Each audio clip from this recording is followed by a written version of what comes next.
Hello friend, today's lecture I am going to discuss about the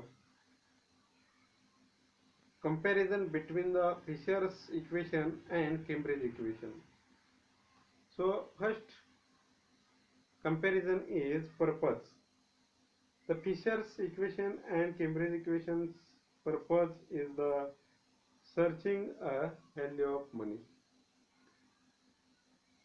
Both are the theory have going to search the value of money there. तर मित्रांनो आपण या ठिकाणी पाहतोय की दोन्ही थेरी ह्या काय करतायत, काय सर्च करत आहेत, तर पैशाचं मूल्य सर्च करण्याचा प्रयत्न करत आहेत। या ठिकाणी फिशर थेरी ही सप्लाय साइड आहे आणि केम्ब्रिज इक्वेशन थेरी सप्लाय आणि डिमांड साइड आहे। फिशरच्या थेरीमध्ये प्रामुख्याने ट्रान्झॅक्शनला जास्त महत्त्व दिलेलं आहे आणि केम्ब्रिज इक्वेशन मध्ये प्रामुख्याने कॅश बॅलन्सला जास्त महत्त्व दिलेलं आहे। म्हणजे काय की both are theory are important to search value of money. Fisher's more given a weightage to the transaction of money.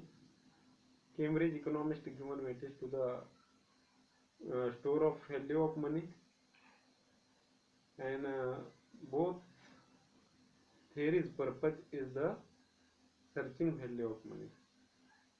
The second is the demand and supply.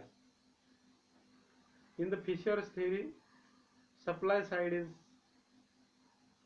determinant factor in the value of money, and in the Cambridge equation, demand and supply side both are the important, but demand is very important.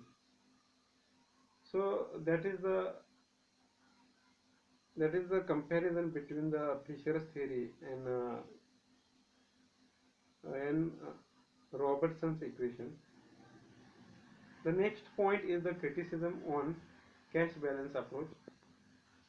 The first criticism is the equation which have been put forward by the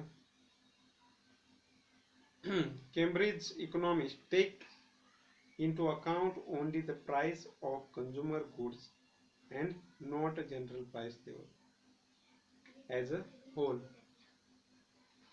तर या ठिकाणी आपण पाहतोय की Fisher Cambridge इकॉनॉमिस्टने काय केलेलं आहे, cash balance approach मांडत असताना त्या ठिकाणी फक्त आणि फक्त त्यांनी वस्तूची किंमत विचारात घेतलेली आहे। त्यांनी सर्वसामान्य किंमत पातळी जनरल प्राइस लेवल विचारात घेतलेली नाही। दुसरा मुद्दा म्हणजे काय की the cash balance approach fail to explain the problem motives behind the demand for money. Keynes, however, paid greater attention to the issue and explained three different motives behind the people's demand for money. So, according to the Cambridge economist, the demand is generated by the three motives: transaction motive, speculative motive, and transaction motive, speculative motive, and other motive. But there are only not that part is responsible for the demand. There are some other factors that also responsible for the decided the value of money and demand in market. In the view of the Cambridge economist, third is in the view of the Cambridge economics, the cash balance held by the people depend only on the level of real income, national income. But the criticized by the economist, the only level income of level not responsible factor for the cash level. There are some other factors also responsible. The next criticism is the impact of the price level of the cash on the cash balance held by the people has been neglected negligible by the Cambridge economist. तर या ठिकाणी आपण काय म्हणू शकतो की प्रामुख्याने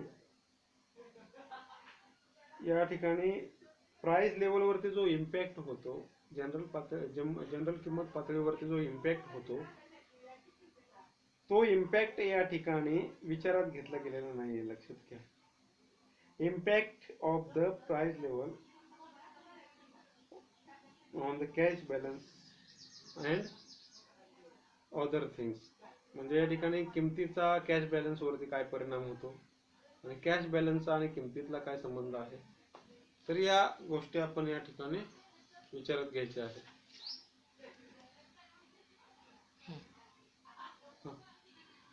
The next criticism is the cash balance approach also suffer from the difficulty of the measuring real national income. That means the cash balance approach is become unable to measuring real income. म्हणजे प्रत्यक्षात वास्तव उत्पन्न मोजण्यासाठी cash balance approach हा अपयशी ठरतो, अशा प्रकारची एक क्रिटिसिझम या ठिकाणी केलेली आहे. And the next criticism is the rate of the interest as an important factor influencing the price level have not been accorded any place in the Cambridge economics. That means the rate of interest is neglected by the Cambridge economist. म्हणजे या ठिकाणी व्याजदराचा विचार यांनी केलेला नाहीये असं या ठिकाणी टीका केलेली आहे. So all that was the criticism on the Cambridge theory or a cash balance approach which was portrayed by the Cambridge economist. To attend this lecture, all the students, thank you very much.